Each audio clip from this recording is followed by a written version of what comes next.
Good evening and welcome to Wisdom Wednesday. My name is Naomi, the How To Chick, and I'm a few minutes late, so we're going to jump right in. It's graduation season, and I have had the privilege of supporting several people as they cross the stage to get their first degree, a second degree, or another degree. And a lot of young people who are entering into that very first season of exploration when they first leave home and go out into college. And I have talked to you guys before about how a few years ago, not a few years ago now, almost a decade ago, I launched my coaching business, mentoring young ladies who were in middle to high school and were trying to find a path. And I've had some interesting conversations with some of the young people, especially the college graduates, who aren't 100% sure that the path that they've chosen is actually the one for them. And so tonight, I just want to take a minute and talk about what that really means. So it's Wednesday, you guys know I go by the How To Chick, and I come on Wednesday nights to talk a little bit about life, love, a lot about relationships, most importantly, the relationships that we have with ourselves and God. I am a child of God, a wife, a mom, an attorney, a coach, and a mentor, and a speaker. But most importantly, I believe, because I have proved it, that you can do anything, but you can't do everything, and you have to choose wisely. And tonight we're talking about what that really means in the context of our lives. Imagine that you work as hard as you can, you overcome tons of obstacles to get to the top of a mountain. We're not talking Stone Mountain, a little hill, or something that you can climb in a couple of hours. We're talking about something you had to train for, something that you sacrificed months and maybe years of your life preparing for, like Mount Kilimanjaro, for example. Imagine you get there after all the work, all the effort, and all the planning, only to look around and realize the mountain that you've climbed is not the mountain that you intended to climb. You spent years pushing, running towards your milestones, chasing titles and degrees and diplomas. And when you finally get there to the summit, you realize exhausted, breathless, spent, having given everything that you have to get here, that somehow something is not right. Something feels off. This isn't it. You get up and you look around, and despite the people who may be applauding you, despite everything that you have overcome to get there, you recognize that what you're feeling is not pride, it's not joy, it's not the accomplishment, the sense of accomplishment that you thought you would feel. It's emptiness. We live in a world that glorifies the achievement. We live in a world that claps for every new degree and new title and career change and LinkedIn update. We live in a world that glorifies busyness, productivity, and work. And the real question is not how hard you're working. The real question is not what degree or diploma or title have you achieved. The real question is where you're going somewhere that you actually want to be, or somewhere where you actually should be? Because it's so much better to be slowly climbing, taking your time, maybe missing milestones on the path to where you are supposed to be going, than climbing fast to the wrong destination. The truth is, there are many people who are ahead by society standpoint. They believe that they have checked all the boxes. They've gotten their degree, they've gotten their next degree, their terminal degree even, and they're still lost. They don't know where it is they want to be. They don't know who they are. They don't know where they're going, and they don't know why they did this. And when I've talked to some people recently, what I've heard over and over and over again is this was the next step. You graduate high school, you go to college. You graduate college, you go into the field. And if your degree did not prepare or qualify you, or you just didn't develop the skill set to go directly into the field, then you think, I'm going to get a master's, or I'm going to go to law school, or I'm going to try to take the MCAT, or, there are a lot of people who choose their paths based on where they find themselves. instead of choosing their path based on what they know about themselves. This is something that I worked with my young ladies on, and this is something that I always talk about when I talk to young people, whether they're in middle school, high school, college, or even already in the workplace. Where do you see yourself? What do you enjoy doing? What brings you joy? What brings you, and I talk to my kids about this. Like my oldest is a junior in college and she's a biochemistry major, and they watch me work. I work from home a lot. I also go into an office. But they have done, the take your child to work days, and they've seen what my days consist of: meetings and conversations and sending emails and writing papers and responses and things like that. And they think, a couple, the girls especially, have been like, that looks so boring. That looks like that looks like something that would make me very unhappy. I would not enjoy doing that on a daily basis. And that is one of the steps to choosing wisely. But what happens when you've achieved all those milestones, when you've gotten all of those degrees, and now you have a mountain of debt? You have to go get a job doing something. And the only thing that you feel qualified to do is the thing in which you've gotten the degree, the mountain that you've climbed. Now you have to eat it one bite at a time. What do you do? How do you find purpose when you've completed a path that was never your dream? Maybe it was a parent's dream. Maybe it was a mentor's dream. Maybe it was a dream that was given to you when when you moved into a particular space. Someone said, I think you'd be great here. So you worked really hard. You met all the milestones. You didn't miss any deadlines, and you found yourself being promoted into this job. And now you hate it. You hate it because you don't want to do time cards. You hate it because you don't want to manage. You hate it because you don't want to be sitting in meetings all day. Or you hate it because you miss the work that you were able to do with your hands, the meaningful nature of communicating. And in many cases, my generation are millennials. And in many cases, what I found is many of us have tried to follow the model that our parents gave us. And my mom, she can never understand why I've had so many jobs.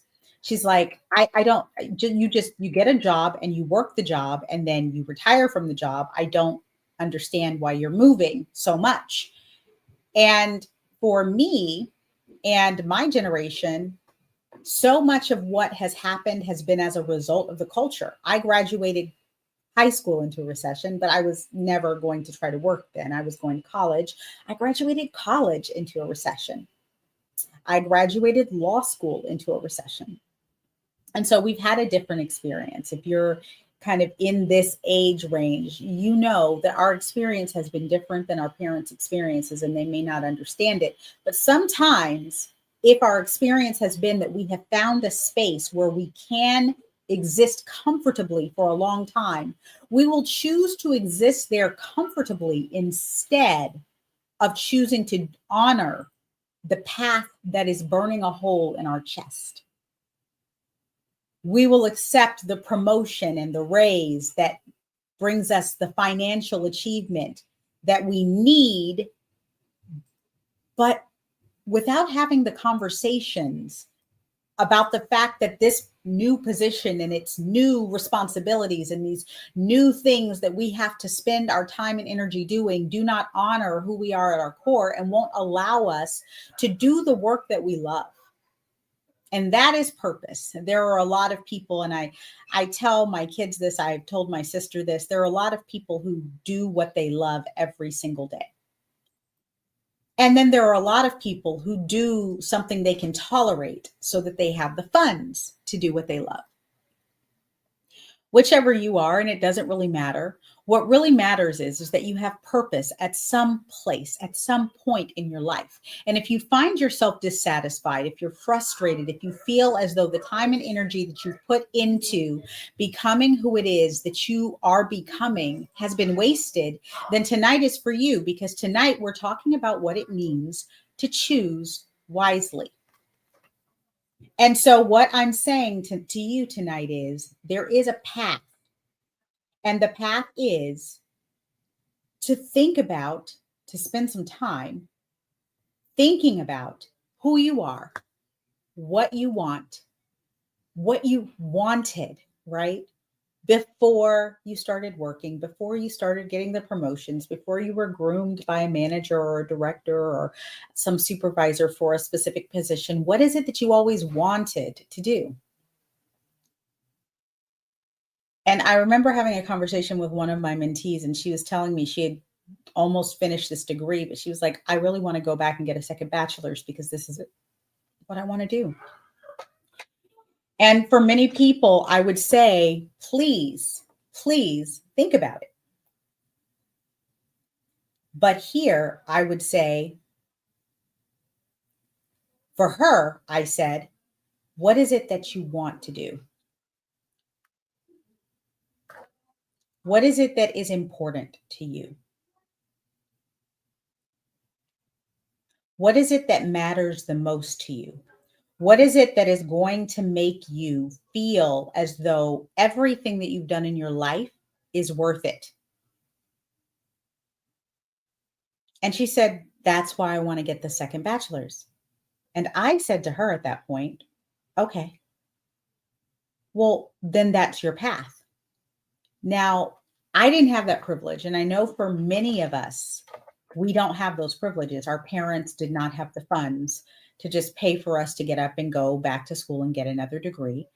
I know a lot of people who have done second degrees because they've gotten to the end of their degree and realized not only do they not like it, not only is there not a path for them in it, but they're not even able to get a job that will sustain them with that degree or with that career path. And that is something that I think it's important to try to avoid in the first instance. But if you're at a place where you have a degree, most of us do, you have maybe a master's or something else beyond a bachelor's degree, but you're working in something that does not honor who you are, it is important to take some time to figure out what it is that you like and dislike about where you are. What part of what you're doing disturbs you? What part of who you are showing up as bothers you? Is it because you're in a position now where all you do, right, is review manuals and write processes and procedures and implement them, but you're no longer training, you're no longer going out and having conversations with the people who ultimately implement these procedures, and you're no longer engaging with them? Is it because you are now in a position where you sit at a desk all day and review invoices or timesheets or whatever, and you're no longer out doing the work? Is it because you have accepted this role now that has you in a teaching capacity versus a doing capacity?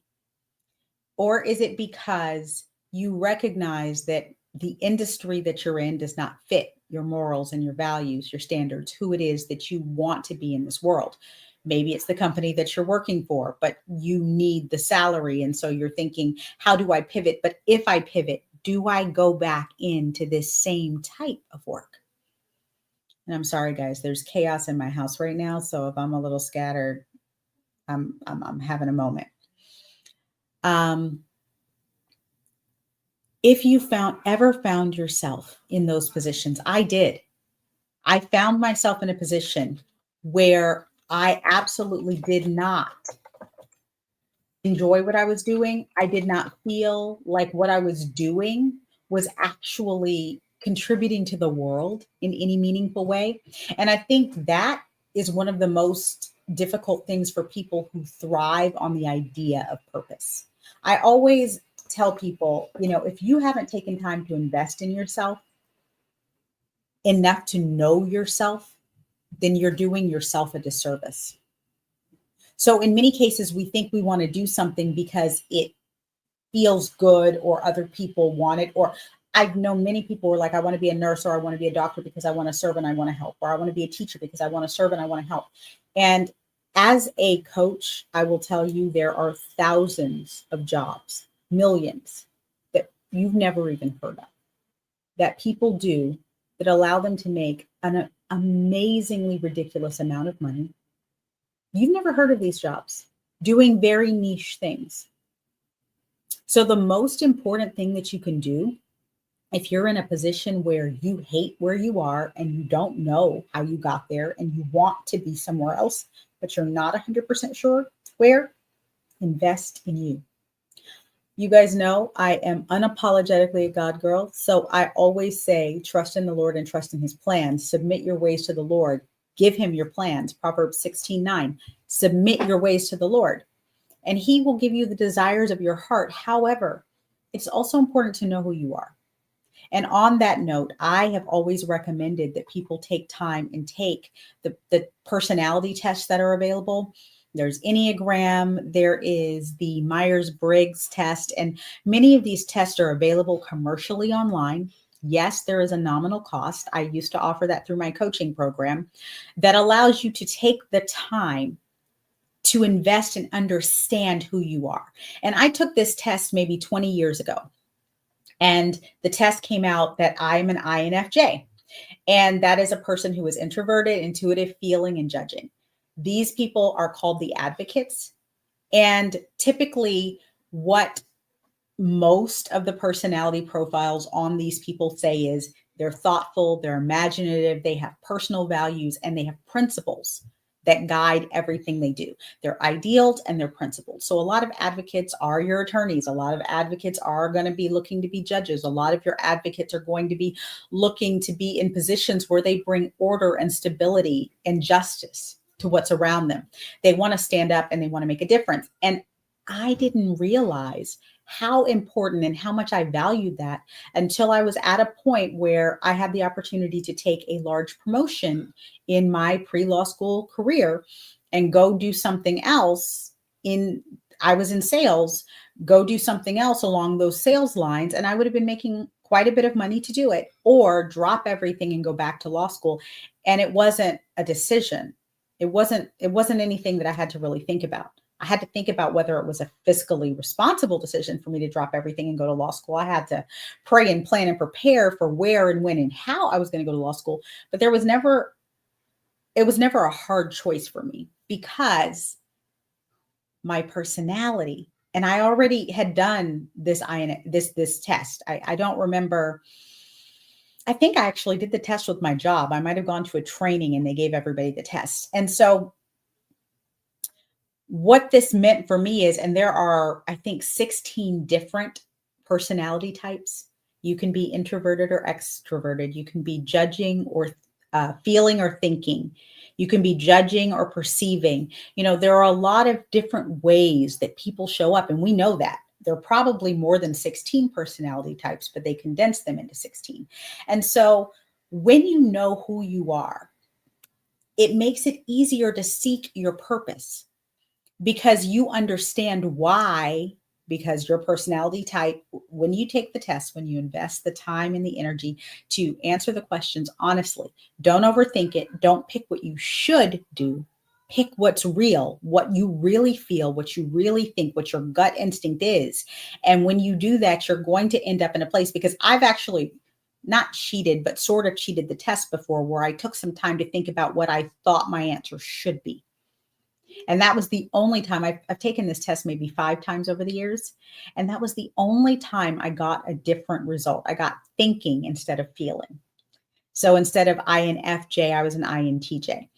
And so what happens is my personality type, one of the hallmarks of my personality type is that nothing fulfills me more than changing someone else's life for the better in any way. And so everything I do has to have a purpose. Everything.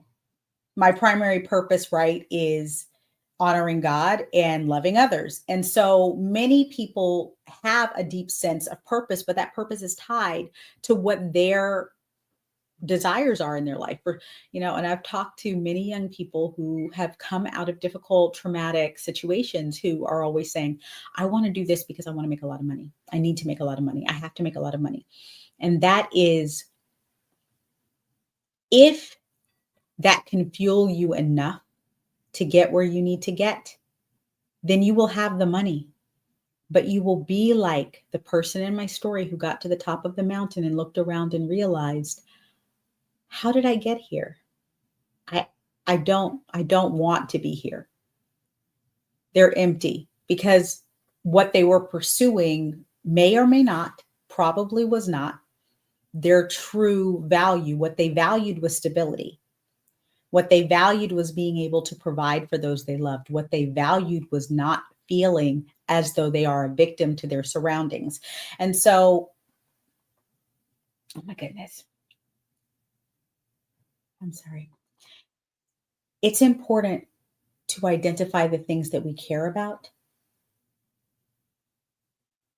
and to look and recognize that not every trait, even when we take some time to understand our personality type, not every trait that every personality type has is going to be held by every person with that personality type. So once you identify, right? Like I found out I was an INFJ and I'm 21 years old. And, part of that is they think, I think I gotta go to law school because I gotta help. And at the time, I thought I wanted to go to law school and become a family law attorney to help protect women and children of domestic violence. That's what I went to law school to do. I did one domestic violence clinic and I realized I absolutely did not have the stomach for it. I could not do it. I volunteered for a few months and I was like, no, I'm going to go help people who need to file bankruptcy because we were in the middle of the recession and people were losing their homes. And I wanted to help protect debtors in bankruptcy. And I realized I didn't really love that either. And then I just kept going until I found a place. And there are many times and many seasons in our life where we will realize that what we thought was our purpose wasn't really our purpose. And that's okay. Because once you identify who you are at your core, you know what really matters. For me, what really matters is helping people. I don't necessarily have to spend 100% of the time that I'm spending at work helping consumers, right? Because you have to identify who you want to help. So it's not, I wanted to help women and victims of domestic violence. Then I wanted to help people who were taken advantage of by banks. And I did that for a while. Then I wanted to help consumers who were victims of fraud. I did that for a little while. I was able to try out things and realize I enjoyed doing it, but it's not my purpose, right? Because my purpose is to help people wherever I am. So then what I realized is that when I reflected on what mattered most, and this is where I'm going with this because we're so close to the end. Many people work hard doing the thing that brought them joy, and then one day it doesn't bring them joy. And they think they're broken. They think it's something wrong with them. But the word of God says there is a season and a time to everything under the heaven. I loved being a litigator. I loved it. I loved affirmative litigation. I loved going after banks. I loved going after lenders. I loved going after people who were doing bad things to bad people. I loved recovering funds for victims. I loved it. I thought that I would do that every day of my life until I magically became a judge. But one day I realized what mattered the most to me was my family. And I was no longer being served in those spaces. And so what I had to do was recognize that helping people was very important, but my job did not have to be the only place that I helped people. Reflect on what really matters. The next thing, number 4, try volunteering. If you know you cannot afford to leave what you're doing and you still are not sure where you're going, what you're doing, what you want to do, take some time to volunteer, especially if you think that you want to move into a certain area like helping domestic violence victims or like going into teaching. There are a lot of opportunities to volunteer where you can get the experience. You can work with the population that you would serve. If you, for example, think I want to become a foster parent or I want to become a CASA or a guardian ad litem, there are a lot of opportunities to volunteer that will get you close to that. And that's the way I ruled out a lot of what I thought I wanted to do. I actually did a ride along in an ambulance and I was like, oh no, I will not be an emergency doctor. This was in high school. And then when I came out of undergrad, again, I wanted to work with abused children and women. And so I thought, okay, well, with this degree, I can work with CPS and they were hiring. So I went and did the equivalent of a ride along. I'm not sure what it was. You go out with they have to get permission from the foster parents or from the agency. I'm really not sure. And they had to get all my information, but I rode with a caseworker and we went, and by the time we reached the third home, I was like, oh no, I wouldn't have a job in a week.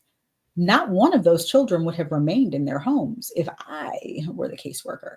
So this is not for me, right? Because I need to be able to pay my rent. I need to be able to live. So volunteering is a good way to figure out whether what you're yearning for is something that needs to be the primary thing that you do, or whether you can find a way to help in that space without making your income, your livelihood, and your mental health on a daily basis dependent on it.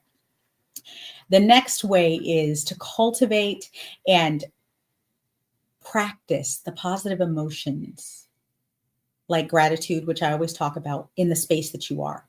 What are you grateful for? What have you learned? What have you gained on this journey to this point? When you take time to do that, you may identify the small things that are giving you joy right where you are, that will show you a way to pivot from where you are without making a U-turn. The next thing is, and I'm trying to be as time sensitive as I can. The last thing is to look for a mentor. I've talked about the difference between mentorship and sponsorship. Sponsors are the ones who are opening the doors. Sponsors are the ones who are pushing you into rooms. Sponsors are the bosses, right, that got you on this path. You need to talk to your mentors, and you need to talk to the people who really know you. Your godparents, your grandparents, that aunt that always showed up to everything, that cousin that you talk to all the time. Talk to the people you admire because they know you. They know what really matters to you, and they can really see to the heart of what's bothering you about where you are. Choosing wisely does not mean that you have to turn everything in your life upside down in a moment, in a day, in a week, in a year. I tell people sometimes it's not where you are. It's not what you're doing. It's where you're doing it. That's the problem. Many times we don't hate the work. We hate the people. And I know that's a wrong way to put it, but it's true. Many times we don't hate the title that we have. We are working with and surrounded by processes and procedures that are unnecessary, and they constrain us from doing the work in a way that brings value to our lives. In many cases, who we are, right? If you're neurodivergent, if you have disabilities, makes it so difficult to do the work that you're doing in the way that it's being prescribed that you do it there, that you think you hate the work. Choosing wisely means taking the time to know yourself, to evaluate where you are and how you got there, to take the time to really think about what it is that you care about. What matters most to you? What is your biggest priority in your life right now?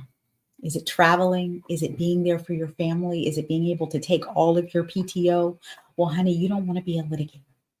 Recognizing who you are, your strengths and your talents and the gifts, the things that you most want to bring to the table. And then taking some time to look at what it is that you think that you want to do now and figure a way to get some experience there without leaving where you are, volunteering in some way, getting on a board, working on a committee to get experience there and make sure that the issue is not where you are instead of what you're doing. Sorry, guys, I'm stuttering. The last couple of things are to think about the positives on your journey, what you've learned, what you've gained. Talk to the people who know you best, your mentors, your family, the people who love you, support you, and care for you, because they can help you get some clarity about what it is that you're really feeling. And lastly, once you've done all that, if you're still dead set on where you're going, set a plan and make the change. I'm not saying burn the bridge and walk out of that job, even if you have 3 to 6 months of living expenses saved up. It's hard to pivot when you're leaving an entire line of work. You're not going to be applying for the same job that you have 10 demonstrated track years of experience in. You're going to be applying for a job you've never done before. And you got to figure out how much that's going to, how much you're going to make doing that, because you might be entry level in this new position. You might have to get a certification in this new position. Take some time to work through the steps of what that looks like. Invest in yourself. If you are a mid-career professional, if you are in a position to do so, I recommend working with a coach. That's what I did when I was ready to pivot. And I'm not going to say that it was utterly seamless, but it was much, much easier than trying to do it on my own. Even after having done all of the steps, even knowing that my values had changed. And now my purpose in helping others was not tied to the work that I did. It was more tied to who I was and how I showed up in my home. And so I needed a job that gave me the flexibility to do all of it.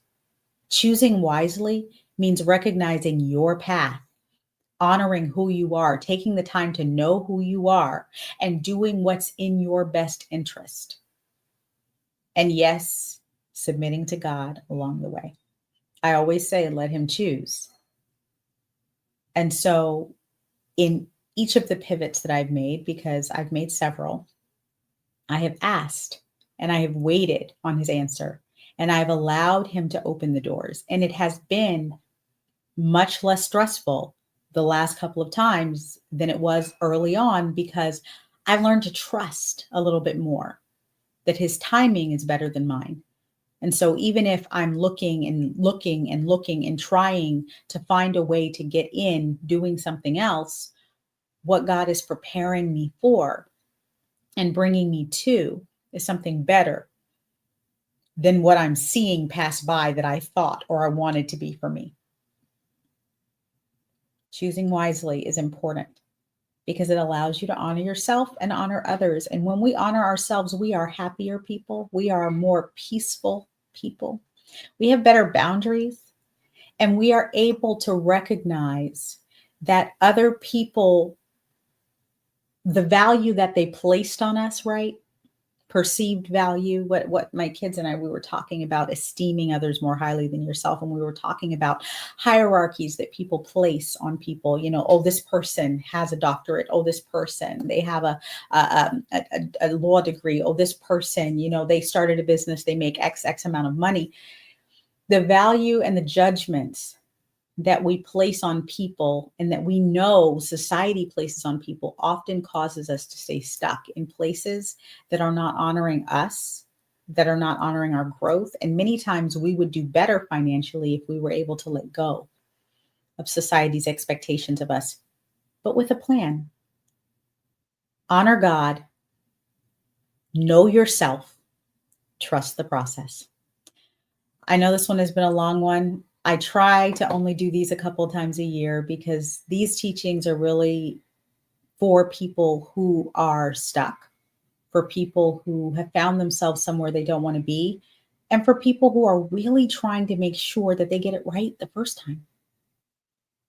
No matter which one you are, it's never too late to start over. It's never too late to get the life you want.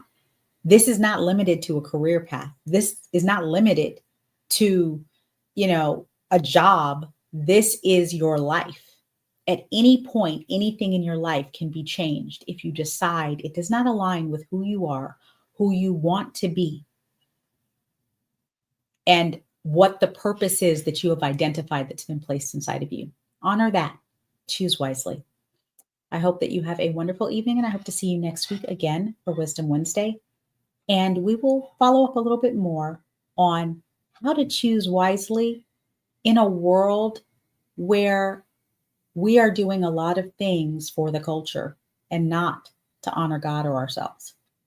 Good night.